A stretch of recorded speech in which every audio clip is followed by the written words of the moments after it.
예수님께서 갈릴리 바닷가 근처에 빈들에서, 오늘 요한복음에는 산이라고 표현되어져 있는데 산이 있는 언덕의 한 빈들이었던 것 같아요. 그곳에서 수많은 사람들이 예수님께 나옵니다. 예수님께서 그들을 보시고 긍휼히 여기셨습니다. 여러분, 오병이어의 사건은요, 주님의 긍휼한 마음, 불쌍히 여기는 마음에서부터 시작되어졌습니다. 그곳에 예수님께서 수많은 병자들을 치료하시고 하나님의 말씀을 전하십니다. 그런데 때가 되어져서 저녁 시간이 되어진 거예요. 당시에 배고프고 굶주렸던 그 수많은 사람들에게 예수님께서 놀라운 기적을 베푸시죠. 한 어린아이가 가지고 나온 물고기 2마리와 보리떡 5개로 장정만 5,000명이 먹는 놀라운 축복의 역사가 그 땅에서 일어나게 되어집니다. 오늘 본문 속에 보면 함께 나누고 싶은 세 사람의 이야기가 기록되어져 있어요. 그 세 사람의 모습을 보면서 오늘 우리가 어떤 믿음의 상황 속에 있는지, 우리의 믿음이 어때야 되는지, 우리의 믿음이 상식을 뛰어넘는 믿음의 삶이 되어지려면 어떻게 해야 되는지 본문을 통해서 좀 함께 깊이 나누려고 합니다. 첫 번째 사람은 누군가 하면요, 바로 빌립입니다. 빌립류의 사람들이 있습니다. 이 빌립은요, 하나님 없는 똑똑함과 상식을 가진 사람이었습니다. 여러분, 날이 저물어졌습니다. 수많은 사람들이 굶주리고 배고픈 상황 속에 있었습니다. 주님께서 첫 번째 부류의 사람이었던 빌립을 부르십니다. 그래서 오늘 본문 5절에서 7절에 보면 예수님께서 빌립이라는 한 사람을 콕 집어서 조준하여서 질문을 하십니다. 그 질문의 내용이 무엇이었는가 하면 이 사람들이 먹을 것을 어디서 살 수 있겠느냐라는 질문이었습니다. 왜 주님은 빌립을 부르셨을까요? 다른 12제자들이 있었잖아요. 베드로도 있었고 요한도 있었고 마태도 있었고 다른 제자들이 있었는데 왜 하필이면 빌립을 불렀을까요? 의도적으로 주님은 빌립을 부르셨거든요. 왜 그러셨을까요? 오늘 성경을 보면요, 이 빌립이 친히 어떻게 말씀할 것인지를 주님은 아셨다라고 이야기합니다. 그러니까 빌립을 부르신 목적이 있어요. 빌립에게 질문하신 이유가 있다라는 거예요. 그 이유가 무엇일까요? 빌립은요, 예수님의 제자들 중에서 사실 굉장히 계산이 빠른 사람이었고 논리적이었고 이성적인 사람이고 상식적인 사람이었던 것 같아요. 여러분, 요한복음에 보면 사실 빌립에 대한 이야기는 성경에 많이 기록되어져 있지 않거든요. 그런데 요한복음에 보면 다른 복음서에 비해서 빌립에 대한 이야기가 많이 나옵니다. 요한복음 1장에 보면요, 빌립 이야기가 나오는데 거기 어떤 장면인가 하면요, 처음에 예수님을 안드레가 만납니다. 안드레가 예수님을 만나고 메시아를 만났던 감격이 너무 큰 거예요. 그래서 자기의 형제였던 베드로에게 뛰어가서 내가 메시아를 보았다 이렇게 선포합니다. 거두절미하고 그것이 너무너무 벅찬 감격이었기 때문에 다른 말 하지 않고 내가 메시아를 보았다 이 말만 했거든요. 근데 동시에 빌립도 예수님을 만납니다. 빌립도 나다나엘에게 가서 자기가 보았던 메시아에 대해서 이야기를 하는데 성경은 뭐라고 기록을 하는가 하면 요한복음 1장 45절에 이렇게 얘기합니다. 빌립이 나다나엘을 찾아 이르되 모세가 율법에 기록하였고 여러 선지자가 기록한 그 일을 우리가 만났으니 요셉의 아들 나사렛 예수니라. 아까 안드레는 뭐라 그랬죠? 메시아를 보았다, 이게 다였었어요. 다른 할 말이 필요 없는 거예요. 막 가슴이 너무 뛰고 벅차니까 빨리 이 메시아를 이야기해야 되겠다 생각이 들어서 메시아를 보았다 이렇게만 얘기했거든요. 그런데 빌립은 어떻게 했다고요? 모세가 율법에 기록하였던 구약에 모세가 그렇게 율법에 기록하였던 그 메시아, 그리고 여러 예언자들 선지자들이 아마 이 빌립이요, 구약에 나오는 선지자들의 말씀을 다 찾아봤던 것 같아요. 찾아보고 진짜 예수가 메시아가 맞네, 이것을 확인한 것이죠. 그래서 여러 선지자가 기록한 그이, 그리고 예수님의 호족도 이야기합니다. 요셉의 아들, 그리고 어디에 사는지도 이야기해요. 나사렛 예수라, 그분이 메시아다 이렇게 이야기하고 있는 거예요. 무슨 말일까요? 하나하나 검증하고 진짜 메시아가 맞나 확인하고 따져보니까 메시아가 맞더라는 거예요. 빌립은요, 굉장히 논리적인 사람이었습니다. 그는 머릿속에서 모든 것이 구조화되어져서 완벽하게 모든 일들을 해내려고 하는 계산과 상식에 탁월했던 사람이었습니다. 그 빌립에게 주님이 물으신 거예요. 이 사람들을 어떻게 먹일 수 있겠니? 라고 물으신 거예요. 그러자 빌립이 어떻게 했죠? 계산을 하기 시작했습니다. 쭉 둘러본 거예요. 대충 몇 명이 될까? 이 정도 한 100명 쭉 따져보니까 무슨 이 남자만 5,000명 정도 되겠네. 다 합치면 10,000명, 15,000명 이 정도 되겠네. 이 사람들을 다 먹이려면 얼마나 돈이 필요할까? 빵을 가지고 계산을 막 했을 거예요. 계산을 해보니까 한 200데나리온 정도가 필요하다는 계산이 나온 거예요. 명철했죠, 그죠? 굉장히 계산에 빨랐던 것이죠. 상식적이었던 것이죠. 여러분, 200데나리온의 돈이 얼마인가 하면요, 1데나리온이 하루 품삯입니다. 하루 품삯에 곱하기 200을 하면 200일 동안이 품삯이잖아요. 요즘 품삯이 얼마 정도 될까요? 그냥 적게 잡아서 한 10만 원 된다고 하면 얼마일까요? 2천만 원 정도 되는 금액이죠. 그 사람들을 다 먹이려면 빵을 풍성하게도 아니에요. 한 입 조금 먹이려고 하더라도 200데나리온이 필요합니다. 아주 지혜롭게 잘 계산을 했습니다.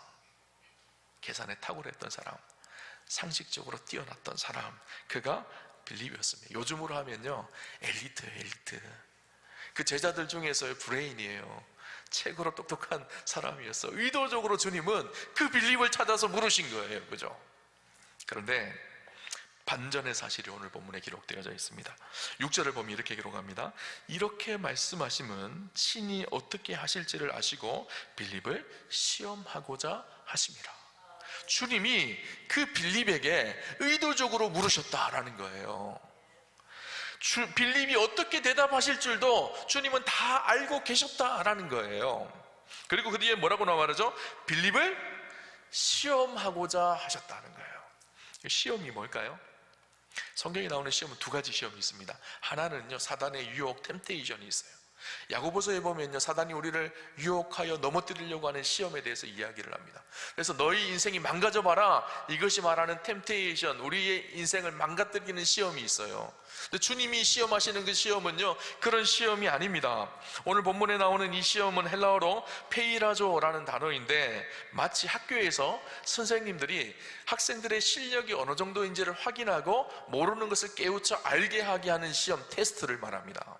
그래서 페이라조의 의미 속에는 어떤 의미인가 하면, 이것을 출제하지만 출제의 의도 속에는 모르는 것을 새롭게 배우고 더 깊이 알게 하려고 하는 의미가 그 속에 담겨져 있는 거예요. 그러니까 예수님이 이 빌립을 시험하신 이유가 뭘까요? 너 모르니까 좀 창피를 당해봐라, 너 걸려서 넘어져라, 이렇게 하기 위해서 시험하신 것이 아니라, 빌립이 어떤 성향을 가진 사람인지를 알았기에 그가 더욱더 온전한 믿음으로 나아갈 수 있도록 테스트해 보신 거예요, 그죠? 이 테스트를 통해서 빌립에게 가르쳐주고 싶었던 것이 있었습니다. 무엇을 가르쳐주고 싶었을까요? 주님을 따르는 제자는 계산과 상식으로 사는 것이 아니라 영적인 믿음으로 살아가는 것이다 라는 것을 가르쳐주고 싶었던 거예요, 그죠? 여러분, 빌립은요, 굉장히 상식적으로 생각했습니다. 계산이 빨랐습니다. 상식은요, 우리가 이 땅을 살아가는데 분명히 필요합니다. 계산이 잘 되는 것 필요하죠. 그러나 기억할 것이 있습니다. 주님은 우리의 상식선에서 머무시는 분이 아니라는 거예요. 우리의 계산 안에만 머무시는 분이 아니라는 거예요. 우리가 예수를 믿는다라는 것은 상식의 지배를 받는 것이 아니라 믿음의 지배를 받는다라는 것을 말합니다. 여러분, 왜 빌립과 같이 똑똑하고 유능하고 스마트한 사람들이 믿음으로 살기가 힘들까요? 여러분, 상식과 계산은요, 우리의 한계와 결핍을 늘 바라보게 합니다. 우리의 부족함을 먼저 보게 하는 것이 상식이에요, 계산이에요. 그래서 늘 안 된다고 이야기합니다. 오늘 성경에 보면 빌립이 뭐라고 얘기하죠? 200데나리온이 있어서 이것으로 빵을 사도 우리에게 부족할 것입니다, 이렇게 이야기하죠.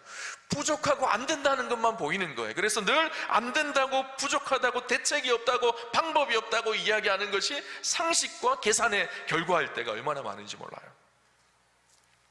여러분, 오늘 이 자리에선 우리도 마찬가지죠. 늘 믿음으로 살겠다고 하지만 늘 우리는 우리의 생각으로 계산할 때가 얼마나 많은지 모릅니다. 이것도 부족한 것 같고, 내 통장의 잔고는 이것도 없는 것 같고, 상식과 논리에는 정말 너무너무 빠릅니다. 믿음으로 순종하고 믿음으로 반응하는 일에는 너무너무 더딥니다. 이런 인생 속에는요, 절대로 오병이어의 기적이 우리의 삶 속에 나타날 수가 없는 거예요. 교회도 마찬가지입니다. 빌립과 같은 사람들이 있다면 어떨까요? 그 공동체는 회의하기를 좋아합니다. 늘 회의합니다. 회의에 빠집니다. 이것도 안 되고 저것도 안 되고, 아무리 생각해봐도 이것도 안 될 것 같고 저것도 안 될 것 같고, 이래도 안 될 것 같고 저래도 안 될 것 같고, 그렇게 결론에 도출을 합니다. 그러면서 우리는 굉장히 상식적이고 이성적으로 했다고 이야기를 합니다. 그런 교회들은요, 무릎 꿇지 않습니다. 기도하지 않습니다. 그러니 그런 교회는 세상적으로는 아름답고 화려하게 보일지 모르겠습니다. 그러나 오병이어와 같은 믿음의 역사는 그런 교회에 일어나지는 않습니다. 여러분, 오늘 우리 안에도요, 이 빌립이 가득합니다. 제 안에도 마찬가지예요. 빌립이 가득합니다. 여러분, 믿음으로 산다는 것이 무엇일까요? 누군가가 이렇게 얘기했습니다. 아무것도 해보지 않고 실패했다고 이야기하는 것이 아니라 위대한 일을 하고 결과를 하나님께 맡겨드리는 것이다. 아무것도 해보지 않고 실패하고 안 된다고, 상식적으로 계산해보니까 안 된다고 하는 것이 아니라 위대한 일을 하나님께 해드리고 그 결과를 하나님께 맡겨드리는 거예요. 우리의 오병이어를 하나님께 드리는 거예요. 그리고 오병이어를 통해서 이루시는 분은 하나님이시라는 것을 신뢰하는 것, 이것이 믿음인 거거든요. 또 한 부류의 사람이 나옵니다. 누군가 하면 안드레입니다. 안드레는요, 무모함을 넘어서 주님 손에 올려드리는 믿음이 있었던 사람이죠. 철저하게 계산했던 빌립 다음으로 나오는 캐릭터가 어떤 캐릭터였는가 하면요, 안드레라는 사람입니다. 이 베드로의 동생이었던 안드레는요, 오늘 8절 9절에 이렇게 얘기합니다. 제자 중 하나 곧 시몬 베드로의 형제 안드레가 예수께 여짜오되 여기 한 아이가 있어 보리떡 5개와 물고기 2마리를 가지고 있나이다. 그러나 그것이 이 많은 사람에게 얼마나 되겠사옵나이까. 빌립은 안 된다고 이야기했어요. 불가능합니다. 부족합니다. 저들을 돌려보냅시다. 이렇게 얘기했다. 그러면 안드레는 어떻게 하죠? 물고기 2마리와 보리떡 5개를 가지고 와서 주님, 이것밖에 없는데요, 이렇게 이야기했어요. 여러분, 한번 생각해 보십시오. 안드레가 그 수많은 무리들 속에서 그곳을 헤집고 다니면서 보리떡 5개와 물고기 2마리를 찾아왔어요. 이 보리떡 5개와 물고기 2마리, 어떤 물고기일까요? 어린아이의 작은 도시락이었거든요. 이 물고기가요, 헬라어로는 익투스라는 단어인데 오늘 본문 속에는 익투스라는 단어를 사용하지 않습니다. 옵사리온이라는 단어를 사용해요. 이 물고기가 옵사리온이라는 단어인데, 옵사리온이라는 단어는요, 멸치 같은 작은 피레미 같은 작은 물고기, 그러니까 상품으로 쓸 수 없는 것. 어부들이 물고기를 잡으면 큰 물고기들은 내다 팔지만 작은 물고기는 그물을 털면서 버려버리는, 그러니까 그런 물고기를 이 가난한 아이가 주워서 그것을 절여서 먹는데 그냥 먹을 수 없으니까 보리떡, 보리빵이죠.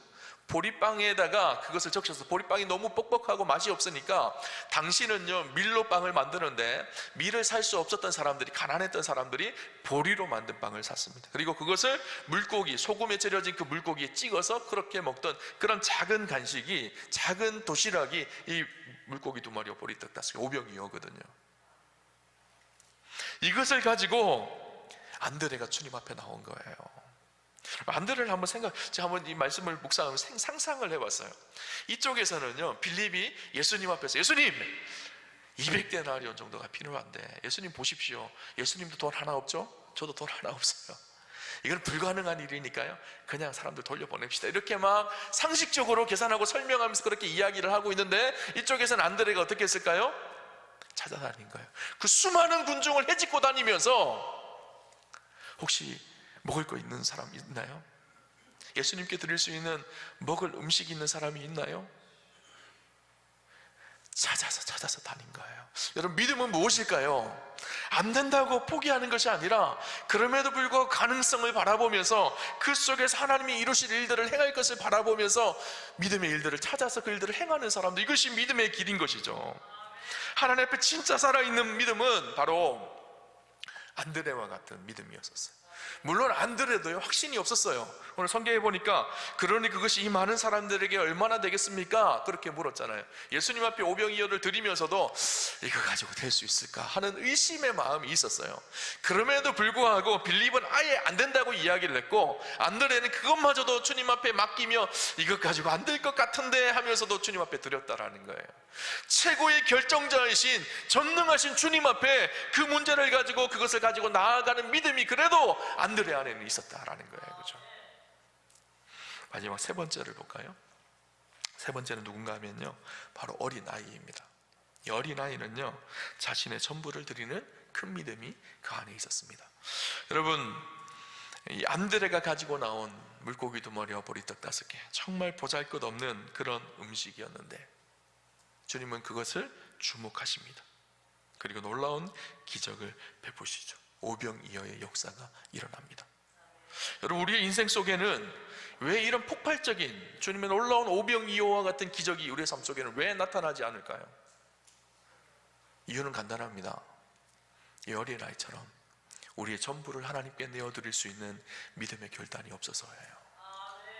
여러분, 우리는요, 많은 사람들이 생각하기에 우리는요, 내가 쓰다 남은 것, 내가 하고 남은 것, 잉여분을 주님 앞에 드리면 주님이 놀라운 역사를 하셔서 그것을 30배, 60배, 100배의 결실로 우리 인생 속에 주신다고 생각을 합니다.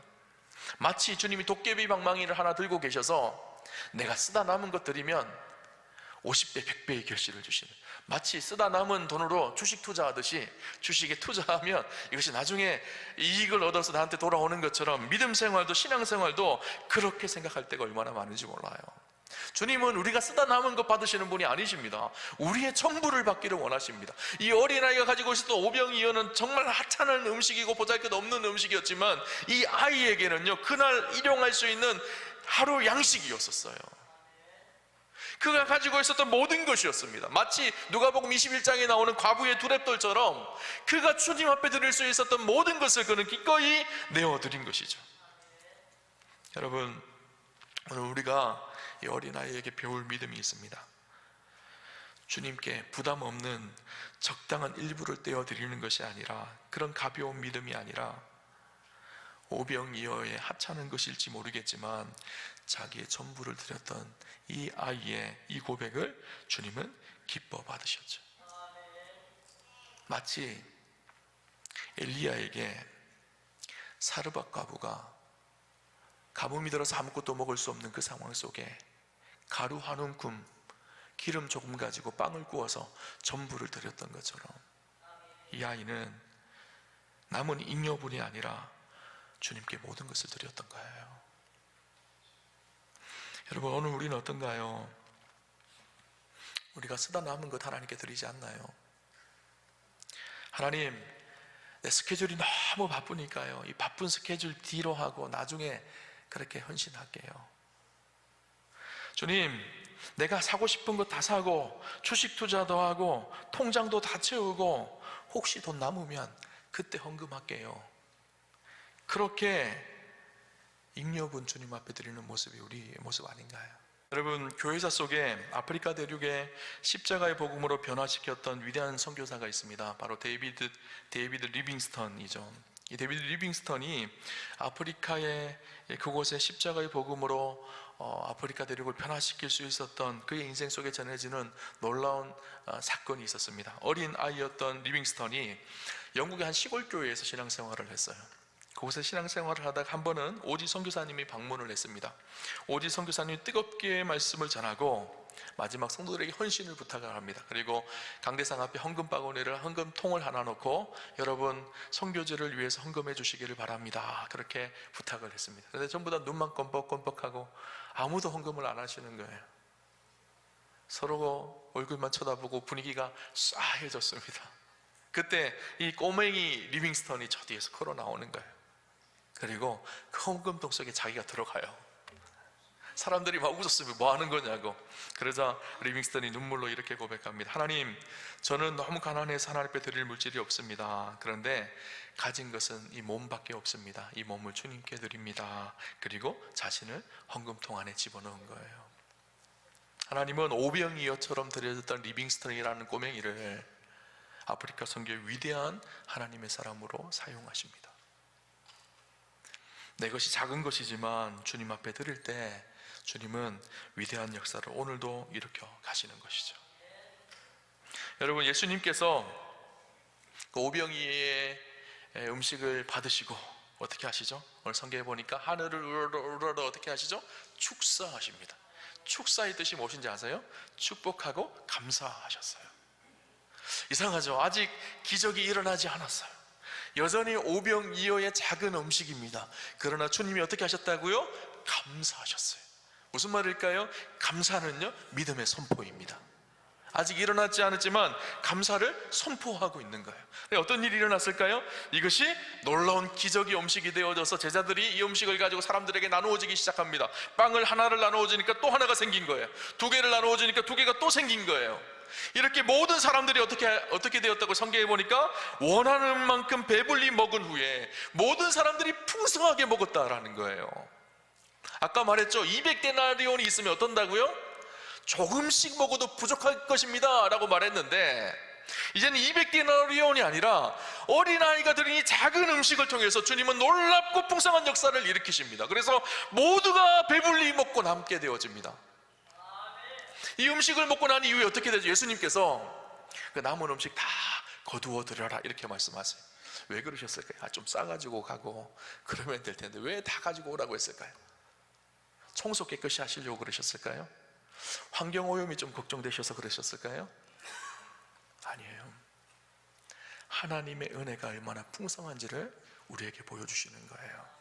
12강주리에 그 남은 음식을 가득 담게 되어집니다. 12는 완전수거든요. 하나님의 완전한 은혜, 풍성한 은혜가 무엇인지를 우리에게 보여주신 거예요. 인간의 힘으로 하면 겨우겨우 될 것 같은 그 일이 주님의 손을 거치고 위대한 역사가 일어나기 시작하니까 풍성한 일이 되어졌다라는 것을 우리에게 말씀하고 있는 것이죠. 예수님께서 그렇게 선포하십니다. 내가 온 것은 양으로 생명을 얻게 하고 풍성하게 하기 위해서 우리에게 오셨다라는 거예요. 세상이 주는 기쁨은 작은 것입니다. 잠깐 있다가 사라지는 것이지만 우리 주님으로부터 얻게 되어지는 은혜는 풍성한 은혜라는 거예요.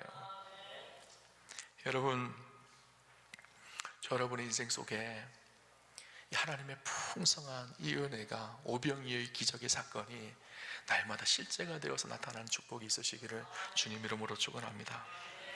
여러분, 세상 사람들은 그렇게 이야기합니다. 인간의 상식으로 서바이벌 하는 곳이 세상이다. 그러나 믿음의 사람들은 인간의 상식을 뛰어넘는 하나님의 선하신 역사가 우리를 세상에서 승리하게 한다. 이것이 믿음의 사람들의 고백입니다. 하나님, 현실은 불가능하지만 나는 오늘도 내 상식을 깨뜨리고 믿음 가운데 서서 주님의 살아계심을 내 삶 속에 증명해내겠습니다. 이것이 우리의 삶의 고백이 되어야 합니다. 저 여러분의 인생 속에 비록 오병이어처럼 연약하고 부족하고 아무것도 아닌 인생인 우리 인생이지만 우리 인생이 하나님께 드려질 때 저 여러분의 인생 속에 오병이어의 풍성한 기적이 날마다 드러나시기를 주님 이름으로 축원합니다.